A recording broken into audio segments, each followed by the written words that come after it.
Bapak Ibu Saudara-saudara, bersyukur kepada Tuhan hari ini kita sudah berada di hari yang ke-144 dalam program Gerakan Membaca Alkitab. Sebelum kita baca Alkitab ini, mari kita satu di dalam doa, kita berdoa. Ya Bapa di dalam kerajaan sorga, kami mengucap syukur dan berterima kasih kepadamu ya Tuhan Allah. Karena kasih-Mu, berkat-Mu selalu nyata dalam kehidupan kami. Terbuktilah saat ini kami akan diperdengarkan sabda firman-Mu lewat Alkitab yang akan kami baca dan dengar bersama.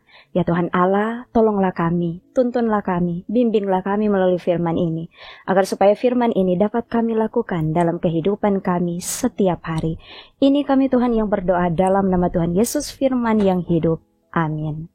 Saudara-saudara, hari ini kita akan membaca dalam Ester pasalnya yang ke-6 hingga pasalnya yang ke-10. Pada malam itu juga raja tidak dapat tidur. Maka bertitalah baginda membawa kitab pencatatan sejarah, lalu dibacakan di hadapan raja. Dan di situ didapati suatu catatan tentang Mordekai, yang pernah memberitahukan bahwa Bigtan dan Teres, dua orang sida-sida raja yang termasuk golongan penjaga pintu, telah berikhtiar membunuh Raja Ahasiweros. Maka bertanyalah raja, kehormatan dan kebesaran apakah yang dianugerahkan kepada Mordekai oleh sebab perkara itu? Jawab para biduanda raja yang bertugas pada baginda, kepadanya tidak dianugerahkan suatu apapun. Maka bertanyalah raja, siapakah itu yang ada di pelataran?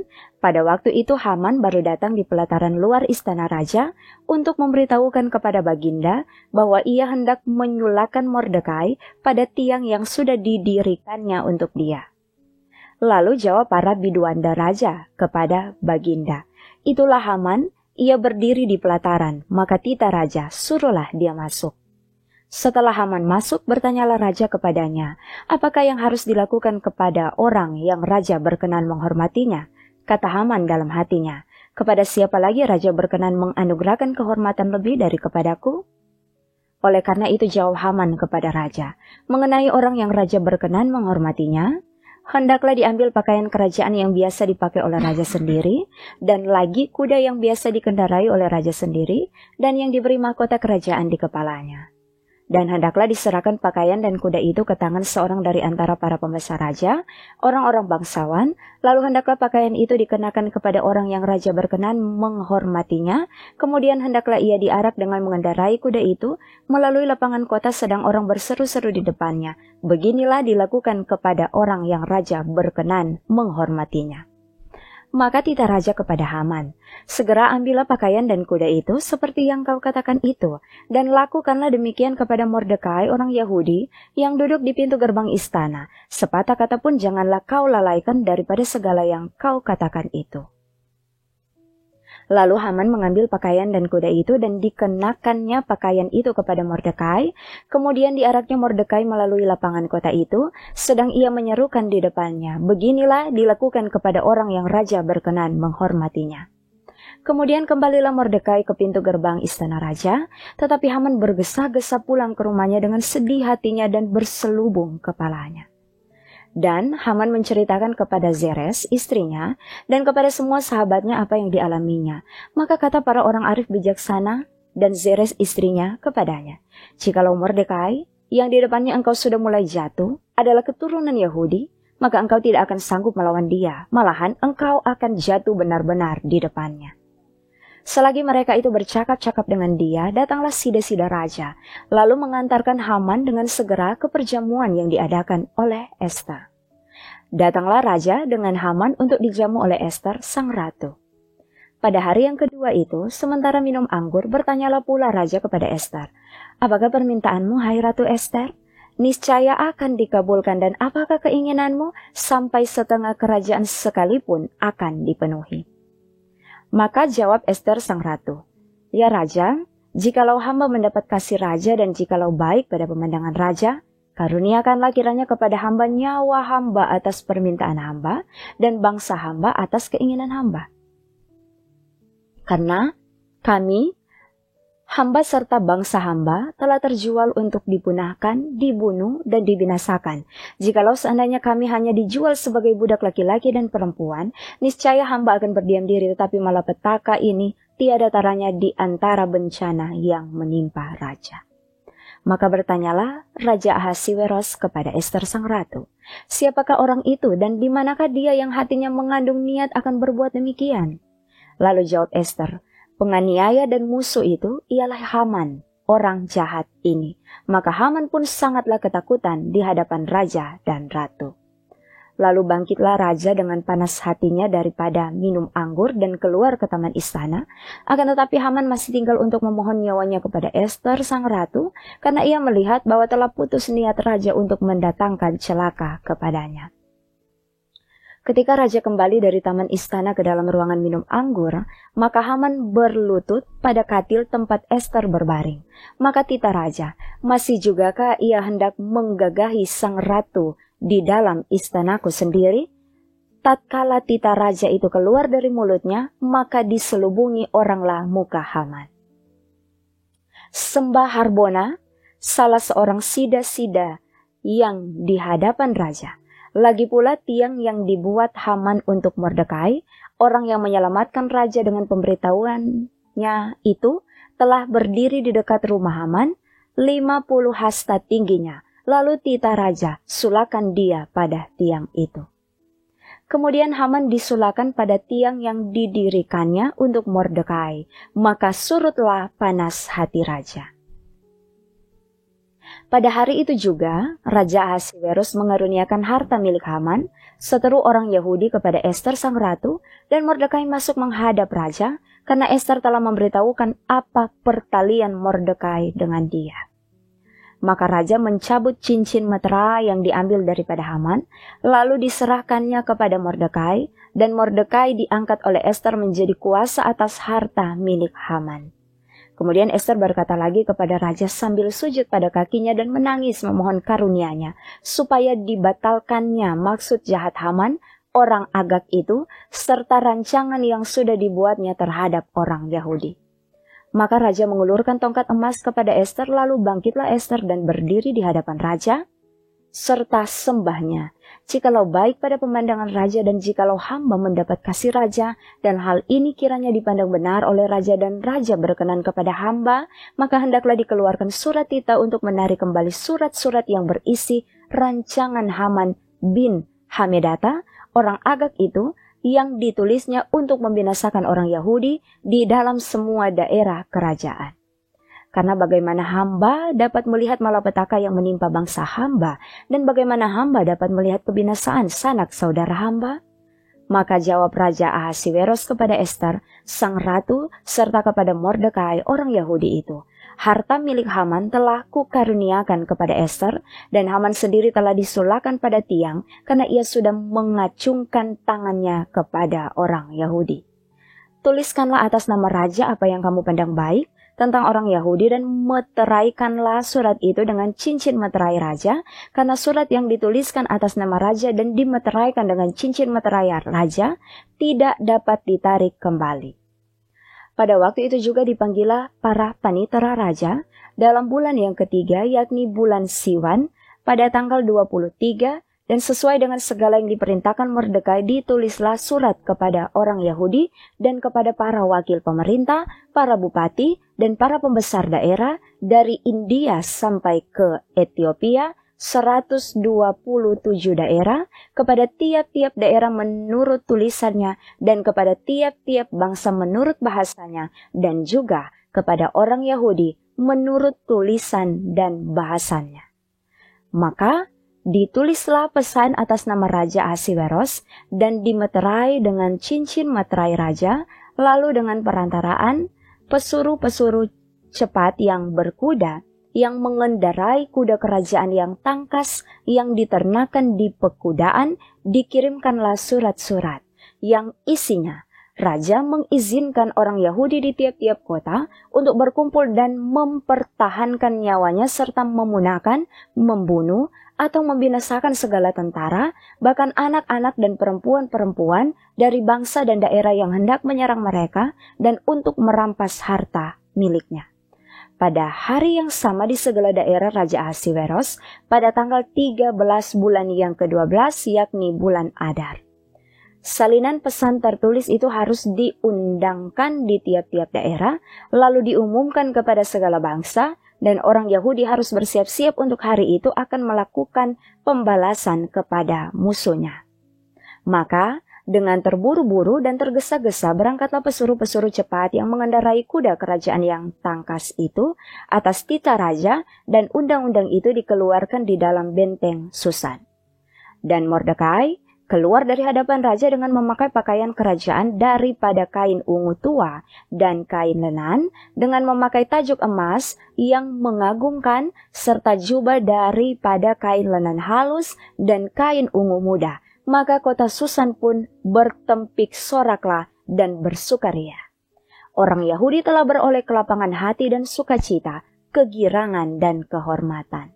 Demikianlah juga di tiap-tiap daerah dan di tiap-tiap kota, di tempat manapun titah dan undang-undang raja telah sampai, ada sukacita dan kegirangan di antara orang Yahudi, dan perjamuan serta hari gembira, dan lagi banyak dari antara rakyat negeri itu masuk Yahudi, karena mereka ditimpa ketakutan kepada orang Yahudi. Dalam bulan yang ke-12, yakni bulan Adar, pada hari yang ke-13 ketika titah serta undang-undang raja akan dilaksanakan, pada hari musuh-musuh orang Yahudi berharap mengalahkan orang Yahudi, terjadilah yang sebaliknya. Orang Yahudi mengalahkan pembenci-pembenci mereka. Maka berkumpullah orang Yahudi di dalam kota-kotanya di seluruh daerah Raja Ahasiweros untuk membunuh orang-orang yang berikhtiar mencelakakan mereka, dan tiada seorang pun tahan menghadapi mereka karena ketakutan kepada orang Yahudi telah menimpa segala bangsa itu. Dan semua pembesar daerah dan wakil pemerintahan dan bupati serta pejabat kerajaan menyokong orang Yahudi karena ketakutan kepada Mordekai telah menimpa mereka. Sebab Mordekai besar kekuasaannya di dalam istana raja, dan tersiarlah berita tentang dia ke segenap daerah karena Mordekai itu bertambah-tambah besar kekuasaannya. Maka orang Yahudi mengalahkan semua musuhnya. Mereka memukulnya dengan pedang, membunuh dan membinasakannya. Mereka berbuat sekehendak hatinya terhadap pembenci-pembenci mereka. Di dalam benteng Susan, raja orang Yahudi membunuh dan membinasakan 500 orang.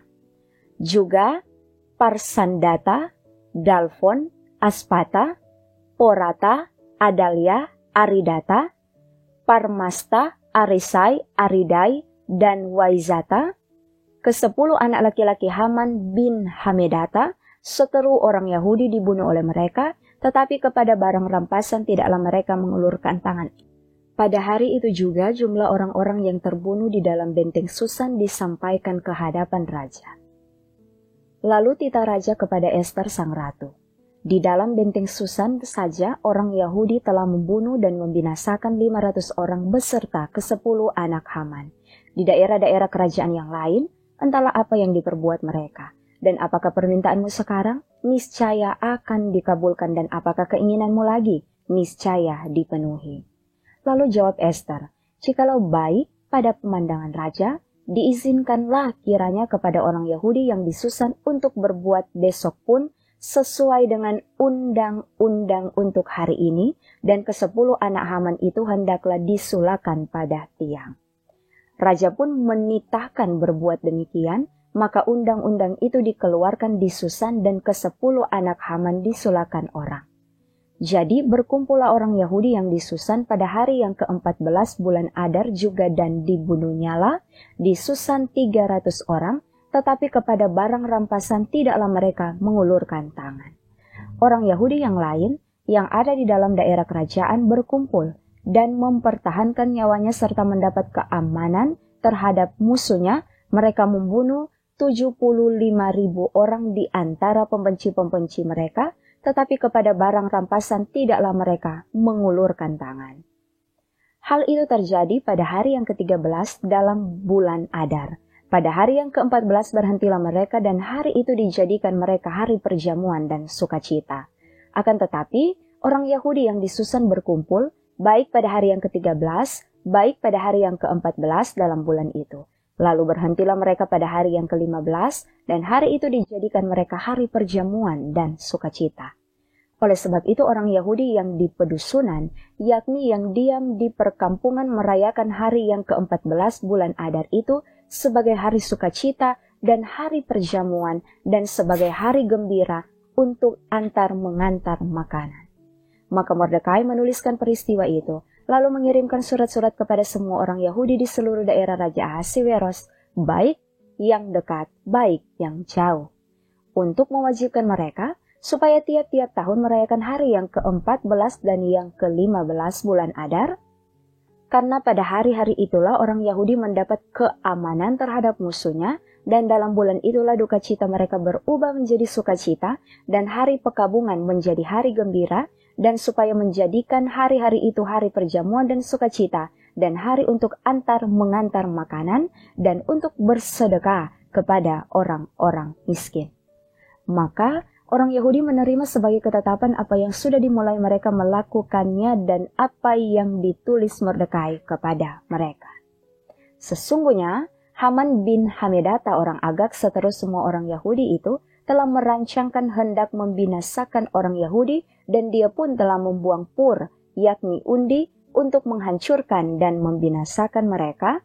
Akan tetapi ketika hal itu disampaikan ke hadapan raja, maka dititahkannyalah dengan surat supaya rancangan jahat yang dibuat Haman terhadap orang Yahudi itu dibalikkan ke atas kepalanya.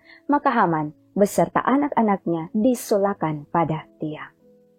Oleh sebab itulah hari-hari itu disebut Purim menurut kata Pur. Oleh sebab itu jugalah, yakni karena seluruh isi surat itu dan karena apa yang dilihat mereka mengenai hal itu dan apa yang dialami mereka, orang Yahudi menerima sebagai kewajiban dan sebagai ketetapan bagi dirinya sendiri dan keturunannya dan bagi sekalian orang yang akan bergabung dengan mereka, bahwa mereka tidak akan melampaui merayakan kedua hari itu tiap-tiap tahun menurut yang dituliskan tentang itu dan pada waktu yang ditentukan, dan bahwa hari-hari itu akan diperingati dan dirayakan di dalam tiap-tiap angkatan, di dalam tiap-tiap kaum, di tiap-tiap daerah, di tiap-tiap kota, sehingga hari-hari Purim itu tidak akan lenyap dari tengah-tengah orang Yahudi, dan peringatannya tidak akan berakhir dari antara keturunan mereka.